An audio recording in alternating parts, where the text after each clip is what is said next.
Salam Kamir, kekaguman ilahi mengarah pada iman dan rahmat. Tak gintung gintung gintung, tak gintung gintung gintung, tak gintung gintung gintung. Saudara-saudari yang terkasih, kalau kita mempunyai bayi yang lucu-lucunya, itu kita merasa bangga sekali. Kita ingin mencubitnya, kita ingin mencoleknya, dan kemudian kita juga menciuminya. Sampai kadang bayinya merasakan pengap atau merasakan tidak punya nafas lagi karena semua dikelilingi oleh anak-anak, teman-teman, atau dikelilingi oleh keluarga dari orang tua itu. Tak kintung kintung kintung, tak kintung kintung kintung.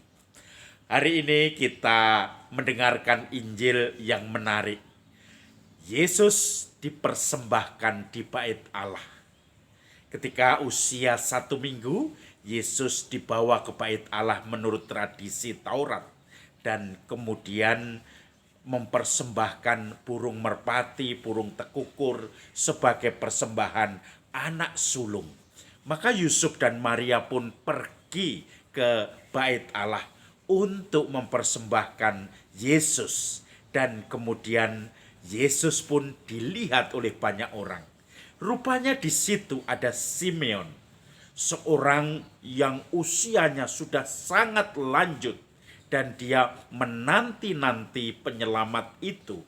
Dan ketika melihat bayi Yesus dipersembahkan di bait Allah, dia langsung memegangnya, menatangnya, menggendongnya, dan dia berdoa kepada Tuhan dengan doa syukur seperti air mancur yang datang dari hatinya.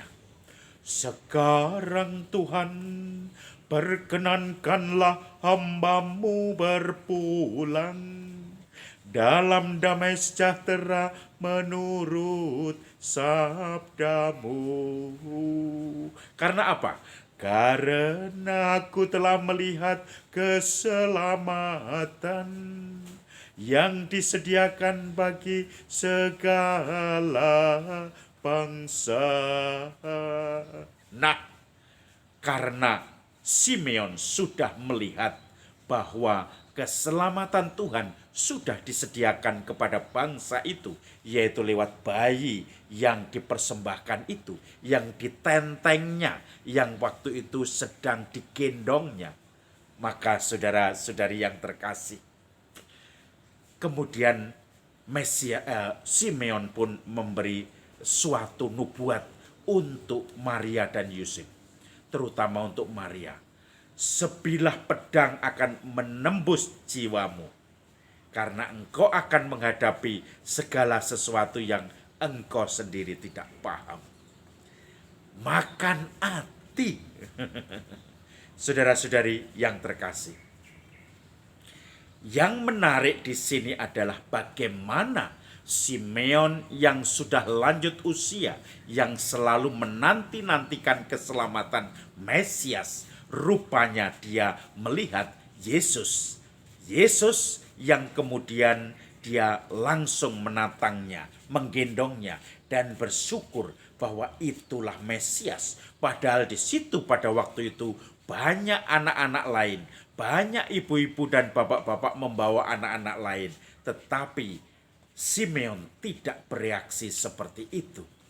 Maka saudara-saudari yang terkasih, itu yang menjadi teka-teki. Bagaimana dia bisa melihat bayi Yesus adalah Mesias. Saudara-saudari yang terkasih, orang seperti Mesias itu mungkin mempraktekkan suatu spiritualitas, melihat segala sesuatu.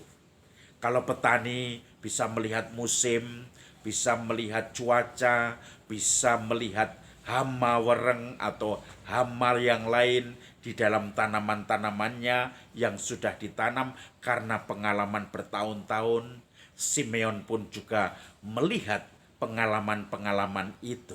Simeon pun juga bisa merasakan itu. Mungkin dalam bahasa Santo Ignatius dikatakan kontemplasi di dalam aksi, contemplatio in actione. Di dalam kesibukan sehari-hari, di dalam spiritualitas, orang sibuk, orang dipaksa menemukan Tuhan di dalam kesibukan itu. Orang dipaksa untuk belajar di dalam kesibukan, masih melihat kehadiran Tuhan lewat orang-orang di sekitarnya, lewat kliennya, lewat orang-orang yang selalu bekerja sama dengan dia, yang dijumpainya, dan kemudian dia bisa menemukan orang yang membutuhkan sapaan, membutuhkan pertolongan, orang yang berbeban berat, orang yang ingin sekali mencari perlindungan, mencari masukan, tetapi tidak tahu caranya. Di situ seperti Simeon, kita juga diutus seperti itu. Tidak ada lagi kata, saya tidak bisa berdoa karena tidak punya waktu. Berdoa adalah masalah komunikasi kita dengan Tuhan. Entah itu waktu hening, syukur kalau kita punya. Kalau tidak, pada waktu kesibukan sehari-hari. Ketika kita merawat orang, ketika kita melayani pelanggan, ketika kita sedang berkomunikasi dengan guru atau murid kita, ketika kita sedang berkomunikasi juga dengan orang-orang di sekitar kita, di situ kita menemukan Tuhan. Kontemplasi di dalam aksi itu suatu spirituality in the marketplace. Spiritualitas di keramaian pasar masih menerima atau bisa merasakan keheningan, menemukan di balik keramaian itu jeritan orang-orang yang minta tolong. Di balik keramaian itu syukur orang-orang yang penuh syukur di situ di hadapan Tuhan. Pernah ada satu frater yang kami dulu waktu frater itu sering diberi latihan, misalnya mencangkul, kemudian bekerja ini itu yang sering disebut eksperimen dalam rumah.